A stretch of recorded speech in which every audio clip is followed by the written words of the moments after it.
हिल्लति मज़लूमीन अल्लज़ीना अज़हबल्लाहु अन्हुम रिज्सा व तहहरहुम तत्हीरा।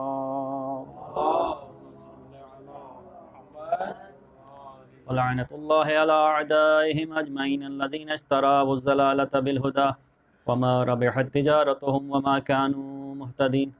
अम्मा बादु फ़क़द क़ाल अल्लाहुल हकीम फ़िल क़ुरआनिल करीम बिस्मिल्लाहिर रहमानिर रहीम इन्नमा युरीदुल्लाहु लियुज़हिबा अन्कुम रिज्सा अहलल बैत व युतह्हिरकुम तत्हीरा।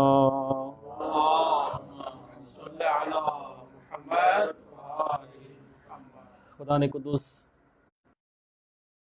त असांजी मजलिस अज़ा पंहिंजी बारगाह में मंज़ूर मक़बूल फ़रमाए।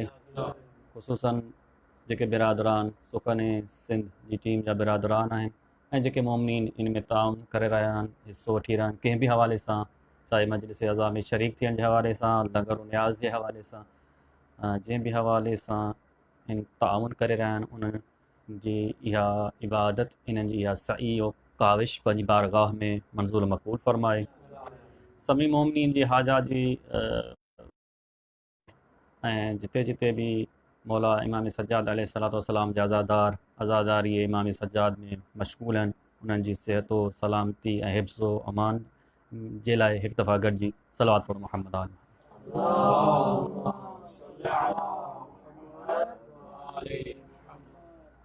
इमाम सज्जाद अलैहिस्सलातु वस्सलाम जी शहादत जो ॾियारो आहे ऐं उन हवाले सां चंद आराइस्तां जी ख़िदमत में अर्ज़ु करणा आहिनि। बुज़ुर्गान वेठा आहियो, सआदत सम्झां थो त उलमाए कराम जो मजमू आहे ऐं शहर मदीनत इल्म अली इब्न अबी तालिब नजफ़ अशरफ, उनमें अल्हम्दुलिल्लाह सआदत सम्झां थो, ख़ुदावंद कुद्दूस जी नेमत इलाहिया सम्झां थो जो बंद हक़ीर खे कुझु आराइस्तां जी ख़िदमत में पेश करण जो जी सआदत हासिल थी रही आहिनि। तानी मूंखां अॻु में बिरादरान 4 प्रोग्राम पढ़ी चुका आहिनि ऐं फ़ज़ाइल ऐं सीरत इमाम सज्जाद बहितर नमूने सां बयानु करे चुका आहिनि। मां हिकु इमाम ज़ैनुल आबिदीन अॼु मुंहिंजो हूंदो हिकु ख़ासि पहलू ते कोशिशि कंदुसि इमाम सज्जाद अलैहि सलात पढ़ो मुहम्मद आल।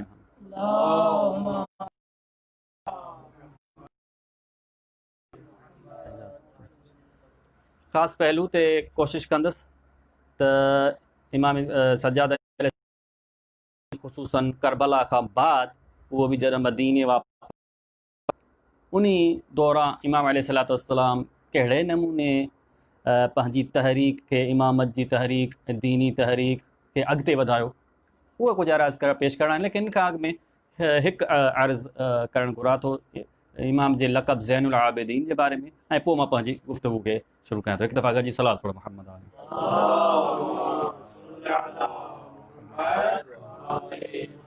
हिकु जिते अक़वाल आहिनि ज़ैनुल आबिदीन जे हवाले सां, हिकु कौल इहो आहे त इहो लक़ब जेको आहे ज़ैनुल आबिदीन ख़ुदि रसूलुल्लाह सल्लल्लाहु अलैहि वसल्लम जे तरफ़ां अता कयल आहे। मौला रसूलुल्लाह हिकु त हदीस में फ़रमाइनि था, जंहिंमें जाबिर इब्न अब्दुल्लाह खे सलाम बि चयो अथनि, मां मोहम्मद बाक़िर जे लाइ त मूंखे उनखे तूं मिलंदे मुंहिंजे फ़र्ज़ंद खे उनखे मुंहिंजा सलाम चइजे। मशहूरु हदीस आहे त जाबिर इब्न अब्दुल्लाह खे मौला फ़रमायो त मुंहिंजे फ़र्ज़ंद बाक़िर उलूम खां तूं मुलाक़ात कंदे, जॾहिं मिलजेंसि त मुंहिंजा सलाम चइजे। उन हदीस में इन खां पहिरियां ज़िक्र इहो आहे त इमाम ज़ैनुल आबिदीन जो ज़िक्र इमाम कयो आहे मौला रसूल ऐं फ़रमायो का अन्नी ॼण त मां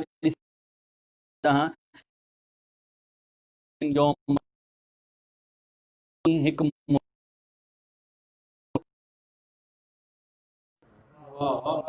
ज़ैनुल आबिदीन किथे आहे ऐं मजमू कंदो अहले महशर तमामु जमा हूंदा, त शुहदा बि हूंदा, सालिहीन बि हूंदा, तमामु सभु जा सभु नेकोकार बि हूंदा, सभु हूंदा, अंबिया बि हूंदा, उम्मतूं बि हूंदियूं, लेकिन उन्हनि जे दरमियान वलदी बैन सुफ़ूफ़ मां ॾिसां थो त मुंहिंजो फ़र्ज़ंद ही सज्जाद ई अकेलो हूंदो जेको तमामु सफ़नि जे दरमियान निकिरी दार थी चवां उहो अची ऐं परवरदिगारा अना ज़ैनुल आबिदीन, मां ज़ैनुल आबिदीन आहियां। इहा इबादत गुज़ार जी ज़ीनत सैयद सज्जाद आहे, ज़ैनुल आबिदीन आहे। पंहिंजे जद अमजद अली इब्न अबी तालिब सां ज़ुहद और इबादत में तशबीह रखे थी इमाम जी इहा सिफ़त। लेकिन कोई भी इमाम चवनि था, चवंदे इहो नज़र अचनि था, किथे अली इब्न अबी तालिब जी इबादत, किथे मुंहिंजी इबादत। मोहम्मद आल मोहम्मद।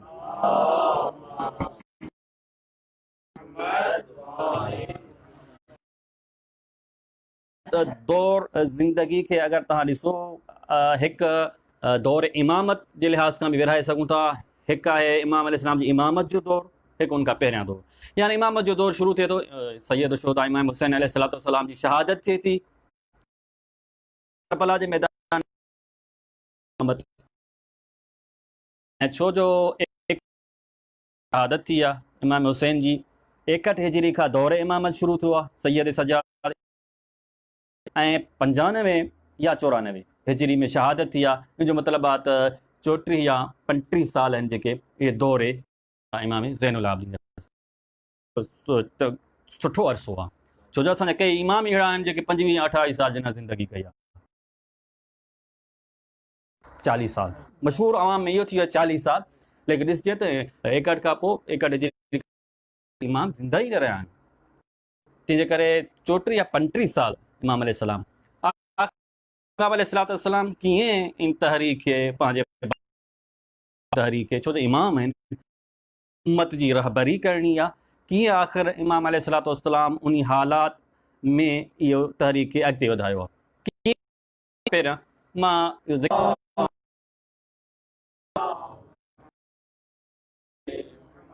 मदीने जो रावी चए थो अहिड़े नमूने मदीने जे अॼु थियो आहे जो रस्तनि ते कुझु नौजवान जो रस्ते ते वञो जो मजमू आहे पाण में बीठा आहिनि, गमज़दा आहिनि। को अहिड़ो को यानी ग़मगीन को वाक़ियो थियो आहे तंहिंजे करे गमज़दा आहिनि, मुमकिन आहे चहिरे मान जे मां ईअं थो लॻे। ऐं उहो आहे जंहिंमें बेवही जो नुज़ूल थींदो रहियो आहे, जंहिंमें अबू ज़र, सलमान, मिक़दाद जहिड़ा सहाबी पलिया आहिनि। रसूलुल्लाह शहीद थी वञे, केरु आवाज़ कढण जे लाइ तयारु न आहे। ख़ौफ़ हिरास वरी अहिड़ो आहे जो एतिरा चवनि था आबिदीन खां रिवायत आहे त मा बि मक्कत वल मदीना 20 रजुलन युहिब्बुना। मक्का ऐं मदीना में 20 अहिड़ा माण्हू बि न आहिनि 61 हिजरी खां पोइ, शहादत इमाम हुसैन खां पोइ। इमाम फरमाइनि था ज़ैनुल आबिदीन मा बि मक्कत वल मदीना 20 रजुलन युहिब्बुना।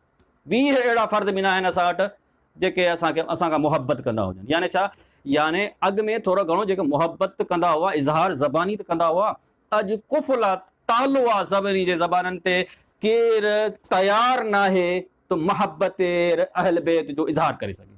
मां बेमक़द 20 रजुलन, बल्कि हिकु रिवायत सादिक़ अलैहिस्सलाम खां इर्तदन नास बाद क़त्ल हुसैन इल्ला सलासा।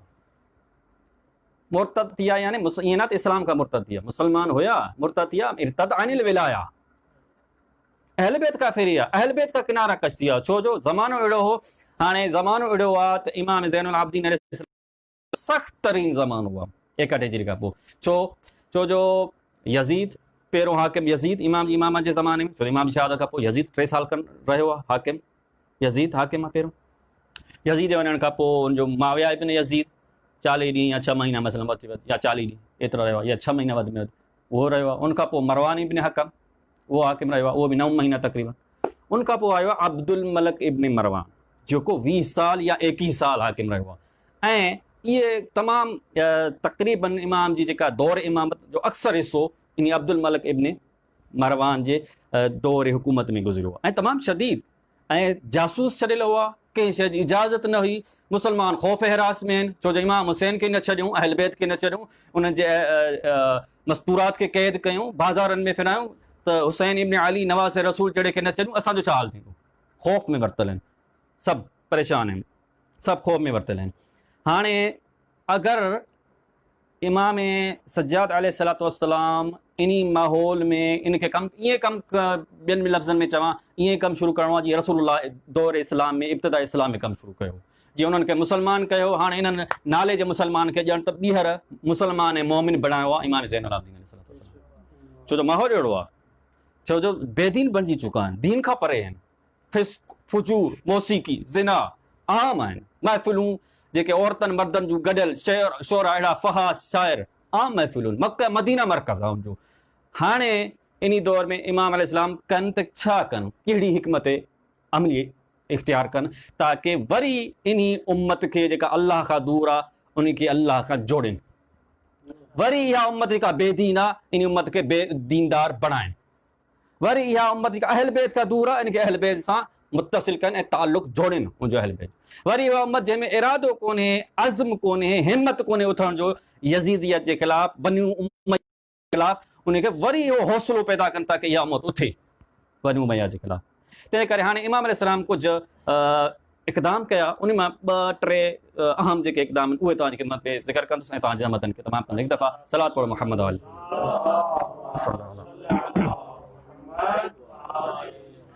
पहिरियों सभ खां पहिरियों त कमु इमाम अलैहिस्सलाम जेको कयो, तज़कुरो मान खां हींअर थो कयां लेकिन खे ज़िक्र मां आख़िर में कंदुसि। पहिरियों सभ खां पहिरियों इमाम इहो कमु कयो त करबला जो अहया ऐं आशूरा जो अहया, अहया ए आशूरा, अहया ए करबला, सभ खां पहिरियों क़दम। छो जेसि ताईं करबला ज़िंदा आहे त दीन ज़िंदा आहे, अगरि करबला गुम थी वियो त दीन गुम थी वियो, अगरि करबला विसरी वियो दीन विसरी वियो। हाणे करबला इमाम हुसैन जी शहादत खां पोइ ज़मानत आहे क़यामत ताईं दीन जे बाक़ी रहण। तंहिंजे करे जीअं गद्दीर विसारण सां करबला बपा थियो, ईअं न थिए करबला विसरण सां दीन ई विसरी वञे माण्हुनि खां। तंहिंजे करे करबला ज़मानत आहे दीन जी। तंहिंजे करे जेसि ताईं अहया करबला न थींदो, अहया दीन न थींदो। तंहिंजे करे इमाम जी पहिरीं ज़िम्मेदारी इहा आई, इमाम सभ खां पहिरीं इहा कोशिशि कई त कंहिं बि नमूने सां हुसैन इब्न अली जो नालो ज़िंदा रहे, करबला ज़िंदा रहे, आशूर ज़िंदा रहे। इनखे मां इंशाअल्लाह अर्ज़ आख़िर में कंदुसि। ॿियो जेको अहम पैगाम कयो, जंहिंखे मां थी सघे काफ़ी वक़्तु वठां तव्हांजो, जंहिंमें उहो अहम इहो हुयो त हाणे इमाम करे त ज़ाहिरन इमाम जीअं आहे इमाम मोहम्मद बाक़र या जाफ़र सादिक जो दौर न,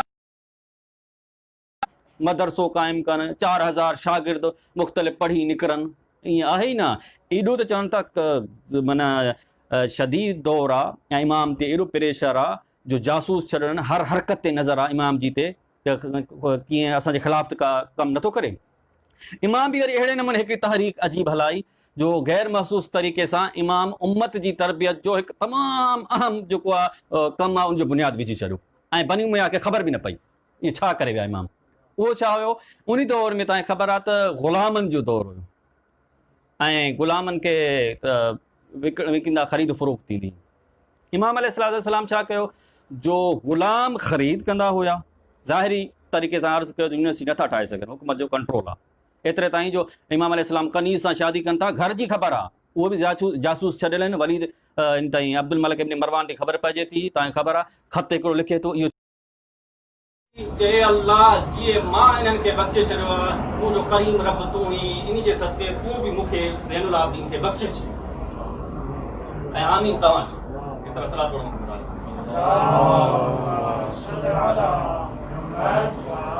अच्छा, इन नमूने सां इमाम अलैहिस्सलाम इहा तारीख़ शुरू कई, इहा गैर महसूस तारीख़ हुई, यानी उमवी एॾे जासूस छॾियल हुआ अब्दुल मलिक इब्न मरवान जा, उन खे बि ख़बर न पइजी सघी त इमाम अलैहिस्सलाम गैर महसूस तरीक़े सां कहिड़ो कमु करे रहिया। छो त इहो आम हुयो, ग़ुलाम ख़रीद कर, ग़ुलाम खे आज़ादु कर, ग़ुलाम ख़रीद कर, ग़ुलाम खे आज़ादु कर। कुझु में आयो त 50,000, बाज़ में आयो त 100,000। इमाम जी सॼी इमाम जी ज़िंदगी में जॾहिं इहो तरबियती कोर्स शुरू कयो, 1 लख ग़ुलाम आज़ादु कयो। ऐं 1 लख ग़ुलाम ईअं न सिर्फ़ु मदीने जा, को मके जो, को मिस्र जो, को अफ्रीका जो, को हिंदुस्तान जो, को कंहिं ॿिए खिते जो, हर खिते में।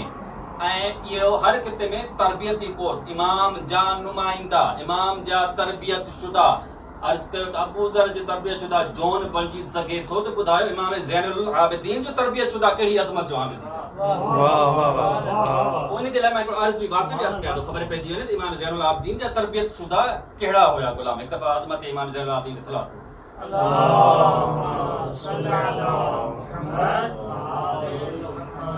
चवनि था, इहा मुख़्तलिफ़ मौरख़ीन वाक़े खे ज़िक्र कयो आहे त हिकु शख़्स चए थो, रावी चए थो, मां ॾिठो त हिकु दफ़ा बारिश बरसाति न पइजी रही, सभु मुसलमान ग़ालिबन मदीने जो इलाइक़ो आहे, सभु मुसलमान परेशान आहिनि, बरसाति कोन्हे, खाइण जे लाइ कुझु कोन्हे, जानवरनि जे खाइण जे लाइ कुझु कोन्हे, हैरान परेशान आहिनि। चवनि था हलो मदीने खां ॿाहिरि रेगिस्तान में नमाज़ इस्तिस्का अदा कयूं, ख़ुदा खे पुकारियूं। चवनि था ॿार नंढा बि वठी विया, जानवर बि वठी विया, पाण बि वञनि था ऐं नमाज़ इस्तिस्का अदा कयूं। भलो अलाह का गुरु जॾहिं वञनि था उहो रावी चए थो मां ॾिठमि त जॾहिं हे सभु जमा थिया त हिकु कारे रंग जो शख़्स आहे, उहो इन मजमे खां जुदा थियो, हिकु वारी जो वॾो हिकु टिबो हुयो, उनजे पोयां वियो आहे ऐं सजदे में किरी पियो आहे। मां बि जेको पीछो कयुमि, जॾहिं जुदा थियणु लॻो त मां इहो सोचियो त हे सभिनी खां जुदा अलॻि छो थियो आहे, त जेके मूंखे तजसुस थियो मां बि हिनजे पोयां आयुमि त ॾिठमि त जॾहिं ॾिठई रुकावट आहे मजमे जे दरमियान मुंहिंजे दरमियान, हाणे मूंखे केरु नथो ॾिसे, वारी जो वॾो टिबो हो हुनजे पोयां हलियो वियो आहे, त हाणे उते सजदे में किरी पियो आहे ऐं चए थो इलाही ला अरफ़अ रासी, हे मुंहिंजा अल्लाह ओस ताईं सर सजदे मां बुलंद न कंदुमि जेसि ताईं बरसाति जे ज़रिए असांखे सिराब न करे।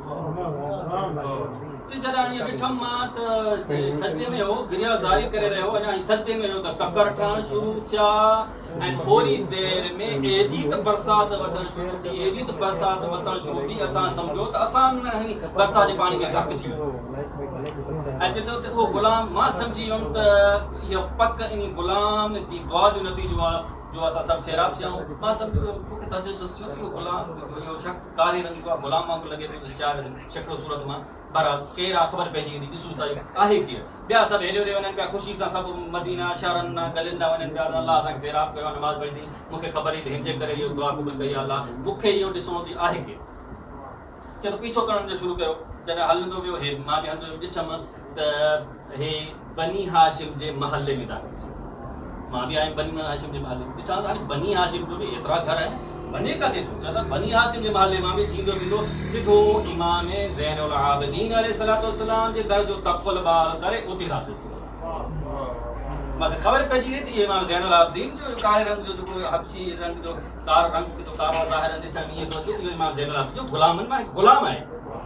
चए त मां बि हलियो वियुसि इमाम जे ख़िदमत ज़ैनुल आबिदीन, कुझु हिकिड़ो आदमी ॿिए ॾींहुं वियसि, हिकु में उन में हलियो वियुसि मां ज़ैनुल आबिदीन जी ख़िदमत ते सलाम दुआ थी, बोला बोला हिकिड़ो तव्हांजो गुलाम आहे उनखे ख़रीद करिणो आहे। बोला ख़रीद छो करणु, तोखे मां ईअं ॾेई छॾींदुसि करीम जो दर। चयो हा घणा पैसा ॾींदे, ईअं ॾे वठि थिए, एतिरा पैसा हो त न, ख़रीद जी कहिड़ी ॻाल्हि आहे, तोखे ईअं थो ॾेई छॾियां, कहिड़ो खपे। चए मौला हुकम ॾिनो, जेको निगरान हो सभिनी गुलामनि जे मथां, चई सभिनी खे घुरायो, गुलामनि सभु गुलाम अची विया। तो मां ॾिठमि सभिनी गुलाम नज़र कोन आयो कारे रंग जो, मां मूंखे जेको घुरिजे थो मतलूब आहे मुंहिंजो उहो त ॾिया ई कोन्हे। वाह वाह। बोला चयो त केरु रहियो आहे, चए साईं हिकिड़ो जेको घोड़नि जी सार संभाल रहंदो आहे, घोड़नि खे विचारींदो आहे, घोड़नि जी सफ़ाई कंदो आहे, इस्तबल ते जेको आहे हिकिड़ो कारे रंग जो फलाणो, जंहिंखे सभु हक़ीर पिया सम्झनि, जेके अहमियत ई न पिया ॾियनि, फलाण ॿिया मुतबती सभु आया हूंदा त असां हे वीचारो ईअं आहे, इनखे वरी अहमियत ई न मिली, एतिरो बि चवनि सॾे बि अचनि, चए हिकिड़ो वीचारो रहियल आहे, इन वीचारे खे सॾे अचो, ठीकु आहे सॾे आयसि। चएसि मौला इहो ई मूंखे मतिलबु इहो ई घुरिजे। त मौला चयो त ए फलाण शख़्स हाणे तोखे मां आज़ादु कयुमि, अॼु खां पोइ तूं हिन जे हवाले। चवंदा जॾहिं इहो जुमिलो ॿुधो त हिकु गिरियाज़ारी जा आज़ादु थिया, ॾुखायल चहिरे सां, इहे शख़्स तोखे कहिड़ी शइ उभारियो आहे, मां हमल लॻा अलाह अन फर्रक़त बैनी व बैन मौलाई, तोखे कहिड़ी शइ उभारियो आहे, तूं मुंहिंजे आका मौला इमाम ज़ैनुल आबिदीन जे दरमियान जुदाई थो विझी, मौला खां जुदा थो करी मूंखे।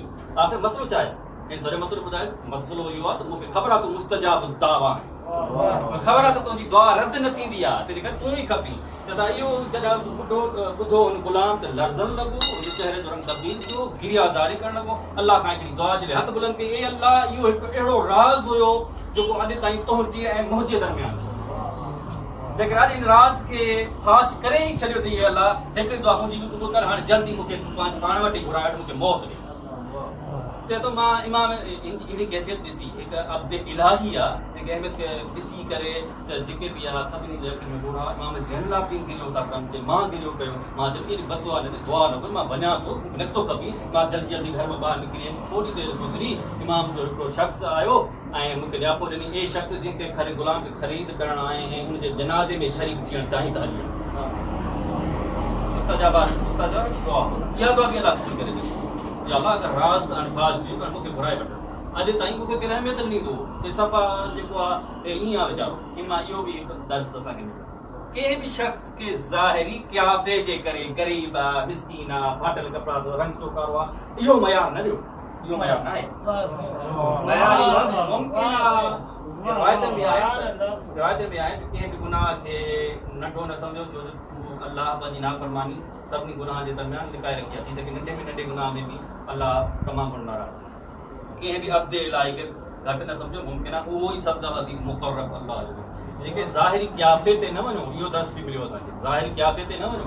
ज़ाहिरी गुलाम हो, सभु खां वधीक पस्तर हो, कारे रंग जो, हबशी हो, कंहिं अहमियत न हुई, सभु खां हिकिड़ो पस्त कमु जे हवाले हो, घोड़नि जी सार संभाल कर, उनखे वेझा सभु आया, हिनखे सॼियूं कोन, लेकिन सभु खां वधीक अगरि मुतक़ी पंहिंजी बानिस्बत गुलामनि जे विरोध इहो शख़्स हो। तंहिंजे करे हाणे अहिड़ो शख़्स, अहिड़ा गुलाम, इहो त हिकिड़ो वाक़िओ असांजे साम्हूं आयो, हिनजो मतिलबु इहो न आहे त ॿिया अहिड़ा न हूंदा, इहो इनखे हिकिड़े ॾिसी वरितो जॾहिं अहिड़ो हुयो। लेकिन कई अहिड़ा हूंदा जंहिंखे कंहिं ॾिसी न सघियो, जंहिंखे परखे ई केरु न सघियो हूंदो, लेकिन हूंदा जो ज़ैनुल आबिदीन सैयद साजिदीन जी ख़िदमत में त तब्दील कीअं न थींदा। हाणे अहिड़ा मुबल्लिग इस्लाम सैयद साजिदीन 50,000 1 लख दुनिया जी कुंड कुछ में मोकिले त इस्लाम जो असुल चेहरो वो ॾेखारींदा या न ॾेखारींदा? अहिड़ा मुबल्लिग इमाम मोकिले त या बनी उमैया जी प्रोपेगेंडा हुई त अली शहीद थियो त अली बि नमाज़ पढ़ंदो जो मस्जिद में शहीद हो, हाणे अहल बैत जो तारुफ कराईंदा या न कराईंदा? अहिड़ा मुबल्लिग इमाम तयार कराईंदो त उहे ॿुधाईंदा न ॿुधाईंदा त अहल बैत जो किरदार छा? ये पुछा थींदी या न थींदी? कहिड़ी दर्सगाह जा तालिब इल्म तव्हां त असांखे नूरानी था लॻो, ॿुधाईंदा या न ॿुधाईंदा त अहल बैत जी दर्सगाह जा पलियल ऐं तरबियत याफ़्ता उहो तारुफ कराईंदा न अहल बैत जो, उहो असली इस्लाम जो तारुफ कराईंदा या न? उहो जेको बनू मैया हिकु नकली इस्लाम फैलाए छॾियो हो, जंहिंजे करे मुतनफ़िर अॼु ताईं जा जेके यूरोपी ममालिक जेके नफ़रत कंदा इस्लाम सां, उन्हनि ताईं असली अहल बैत जे इस्लाम जो पैगाम न पहुतो आहे, तॾहिं मुतनफ़िर आहे। उन्हनि खे पैगाम, उन्हनि वटि रवायात बि उहे पती हूंदी कि बनू मैया जी भरियल, उन वटि इस्लाम तारीख़ उहा पती आहे कि बनू मैया जी तारीख़, तंहिंजे करे अॼु नफ़रत आहे अॼु इस्लाम जे ख़िलाफ़। लेकिन असली हक़ीक़ी जेके सीरत अहल बैत पढ़नि था अॼु ताईं बि, उहे अहल बैत जा मुहिब थी था। तंहिंजे करे इहो हिकु प्रोग्राम अहम नुक़्तो इमाम जो त तबलीग करे ऐं पहुचाइनि परे परे ताईं मुबल्लिग इस्लाम, ताकि इस्लाम जो हक़ीक़ी चेहरो, अहल बैत जो हक़ीक़ी चेहरो, अहल बैत जो पैगाम पहुचे, इस्लाम जो पैगाम पहुचे। ऐं मां जल्दी ॿुधाइणु चाहियां थो ॿियो, सभ खां पहिरियों उन खां पोइ ॿियो हिकिड़ो इहो इमाम, इनखे मां जल्दी गुज़री थो वञां, इन ते वधारो न कंदो, ॿियो इहो ज़िक्र करे आहियां। हिकु तरफ़ इन जी तरबियत, ॿियो वरी इमाम खे घटि मौक़े न हुयो, लेकिन ख़ासि हिकु शागिर्दनि जी तरबियत बि कई, जेके फ़क़ीह, मुहद्दिस, रावी, उन्हनि जी तरबियत बि कई। ऐं इहो तक़रीबन शेख तूसी इन खे 170 173 एतिरो लिखियो आहे, ख़ासि शागिर्द हुआ। इन कैफ़ियत में बि तमामु सख़्ती जासूस हूंदा हुआ, करणु न ॾींदा कुझु इमाम खे पोइ ज़ाहिर। हाणे अचूं था उहो हिकिड़ो अहम कमु, ऐं इन खे मां छॾियां थो कि ॿिए जे लाइ ख़ासि अहम जेको ॿियो बि इमाम कयो, उहो जेको उम्मत खे अल्लाह ताईं पहुचाइण जो अहिड़ो त इंतज़ाम कयो इमाम, उहो बि गैर महसूस तरीक़े सां, जो ज़ाहिरी तौर ते दुआ घुरंदा हुया, लेकिन उम्मत जो तज़कियो कंदा हुआ। ज़ाहिरी तौर अल्लाह के मुखातिब आहिनि, तरबियत पंहिंजे इन उम्मत ऐं पंहिंजे उम्मत रसूल जेका उनजी करे रहिया। ज़ाहिरी तौर ते कॾहिं हे दुआ आहे, हो दुआ अल्लाह के जुमे जी दुआ आहे, ख़मीस जी दुआ आहे, अल्लाह के मुखातिब जुम्मतुल मुबारक जी दुआ आहे, ईद उल अज़हा जी दुआ आहे, लेकिन तरबियती मआरिफ तौहीद भी बयान थियल आहे, नबूवत भी बयान थियल आहे, ऐं सभ खां वधीक इमामत जो तारुफ थियल आहे। हाणे दुआ त इमाम खां केरु न रोकींदो, दुआ जी चवंदा इमाम दुआ छो थो करे, दुआ जे ज़रिए इमाम तरबियती कोर्स मुनक़िद कयो सभिनी जे लाइ, जंहिंखे अॼु असां सही पे सजादिया, सही पे सजादिया बि इमाम जो मानवी रूहानी दर्स हुयो, जेको इनडायरेक्टली उम्मत खे ॾिनो वियो। ऐं जॾहिं उहे दुआऊं पढ़ियूं, ज़ाहिर आहे मसलन वञनि था रसूलुल्लाह जी ज़ियारत मदीने में करणु, इमाम ज़ैनुल उते वञनि था, नमाज़ पढ़नि था, दुआ घुरनि था, कहिड़ी सही पे सजादिया बि फिलानी इमाम था पढ़नि दुआ। ऐं इमाम जॾहिं ख़ासि तौर रसूलुल्लाह जे रोज़ में ईअं ख़ासि दुआ करे थो, ज़ाहिर आहे जेके रोज़ हुजनि तवजो इमाम खे रसूलुल्लाह कहिड़ी दुआ था करनि, इमाम छा था चवनि, ऐं जॾहिं छा था चवनि, कहिड़ी दुआ था करनि, हिफ़्ज़ था कनि, ऐं उन्हनि जे ज़रिए इहे मारिफ़ अहल बैत ॿियनि ते पहुचे, या तौहीद जो दर्स ॿियनि ते पहुचे, रुबो जो दर्स ॿियनि ते पहुचे। इहो टियों अहम कमु हो इमाम जो, त उम्मत खे मानवी ऐं रूहानी तौर जेका उॾल ही बेदीनी में, पस्ती में, इनखे कीअं कढे, इहो अहम। चोथों आख़िरी चोथों इहो करबला जी तबलीग, जेका पहिरां करबला जी तबलीग। करबला जी तब इमाम अलैहिस्सलाम को मौक़िफ़ न छॾींदा हुआ जंहिंजे ज़रिए करबला यादि न अचे या इमाम हुसैन यादि को अहिड़ो मौक़िफ़ न छॾे असांखे ख़बर। इमाम अलैहिस्सलाम जॾहिं बि नमाज़ पढ़ंदा हुआ त ख़ाके करबला हिकु थैली में रखंदा हुआ पाण सां गॾु। जॾहिं बि नमाज़ पढ़ंदा हुआ ख़ाके करबला ते कढे उन ते सजदो कंदा हुआ ऐं जॾहिं ख़ाके करबला ते माण्हुनि जी नज़र पवंदी त माण्हुनि खे करबला यादि ऐं जॾहिं करबला माण्हुनि खे यादि ईंदी इमाम हुसैन इमाम अलैहिस्सलाम हिकु मुंडरी पातल हूंदी सदाईं जंहिं ते इहो लिखाए छॾियऊं त शक क़ातिल हुसैन इब्न अली जो क़ातिल बदबख़्त इमाम अलैहिस्सलाम जॾहिं बि ईंदा हुआ ज़ाहिर आहे इमाम जी हर शइ ते माण्हुनि जी नज़र हूंदी मुंडरी ते नज़र मुंडरी ते नज़र ईंदी ॾिसंदा शक क़ातिल हुसैन क़ातिल हुसैन इब्न अली यानी हुसैन जे क़ातिल ते ईंदा केरु आहे सबबु छो क़त्ल थियो कीअं क़त्ल थियो किथे क़त्ल थियो करबला जो पैगाम पहुतो आशूर पैगाम इमाम अलैहिस्सलाम के नंढड़े ॿार खे ॾिसंदा हुआ साईं हे नंढो ॿार चयो अज़ान ऐं इक़ामत ॾियण आया फौरन गिरियो कंदा छा थियो साईं नंढो अली असगर यादि अचे के जवान खे ॾिसंदा हुआ शबाब जे आलम में गिरियो कंदा हुआ छा थियो जे अली अकबर जवान यादि यानी को बहानो न छॾींदो जंहिंसां करबला यादि न ईअं न मसनूई हूंदो न इमाम अलैहिस्सलाम उहा शख़्सियत आहे जेकी पंहिंजी अखियुनि सां इमाम हुसैन खे शहीद उहा हस्ती आहे जंहिं अखियुनि सां पंहिंजे बेबियुनि खे ऐं मस्तूरात खे भेणनि खे पुफियुनि खे क़ैद थींदी ॾिठो आहे। असां तव्हां सिर्फ़ु बयानु कंदा आहियूं ऐं एॾो दर्द महसूसु कंदा आहियूं जो को करबला जे वाक़े जो गवाह हुजे पोइ उनजी छा कैफ़ियत तंहिंजे करे जॾहिं वुज़ू जे लाइ पाणी अचे हा इमाम अलैहिस्सलाम पाणी ॾिसी फौरन गिरिया ज़ारी इमाम गिरियो इहो इन जे ज़रिए करबला जो पैगाम पहुतो।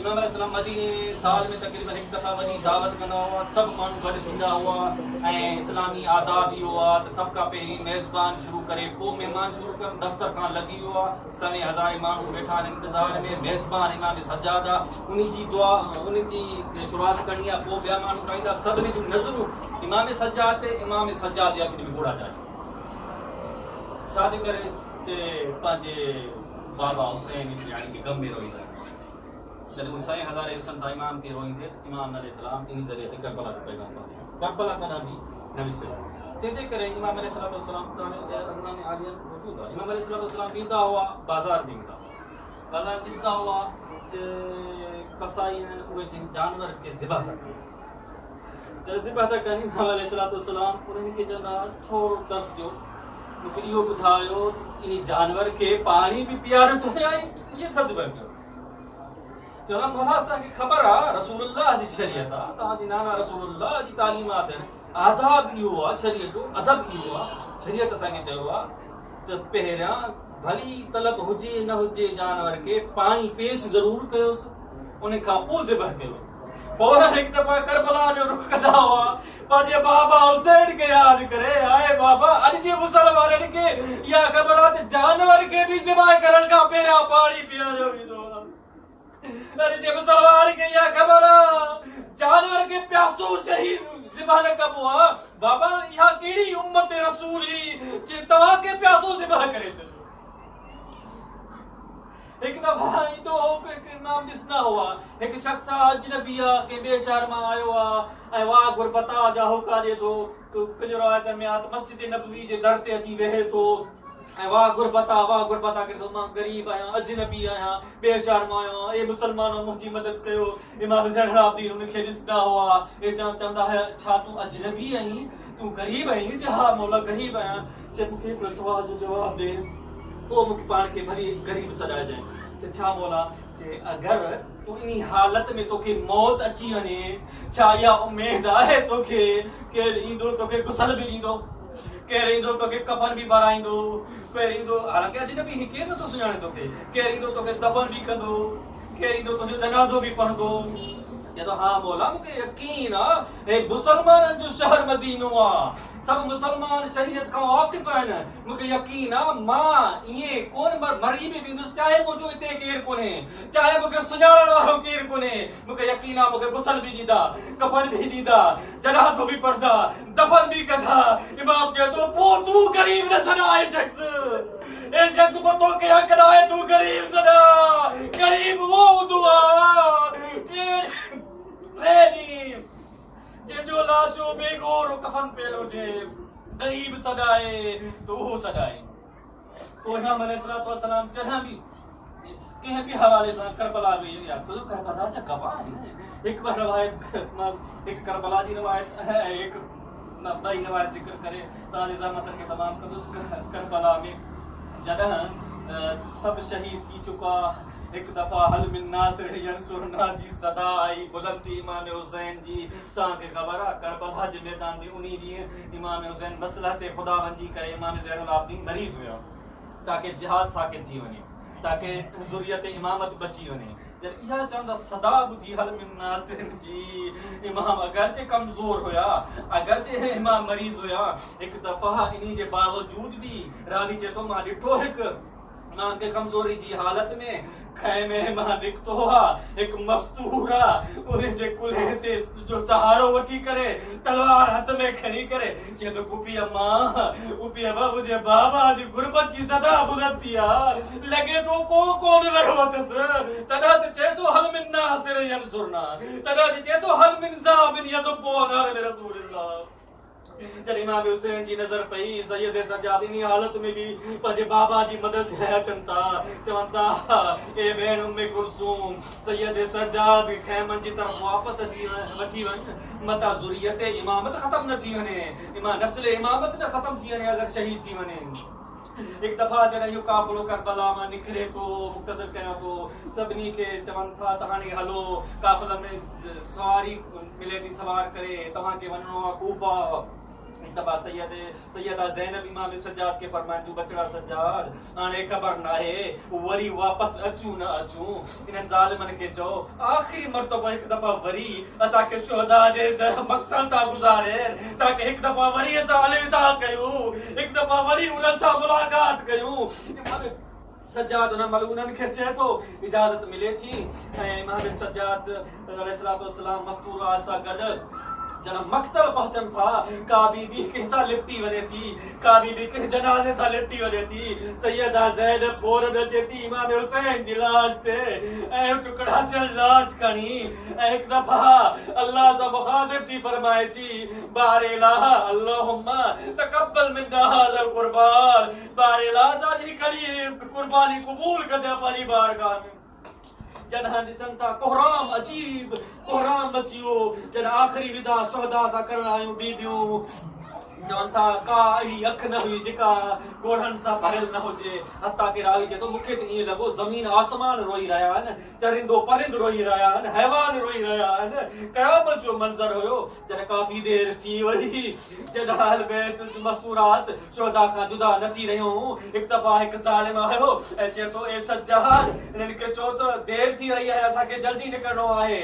जॾहिं अञा देर थी हिकु मलूर ताज़िया बुलंद कयो सैयद सज्जाद जी पुष्ट ते जॾहिं ज़ैनब जी नज़र पई चई बचड़ा सज्जाद छा अॼु वरी तोखे बि शहीद करणु चाहिनि था ये ज़ालिम।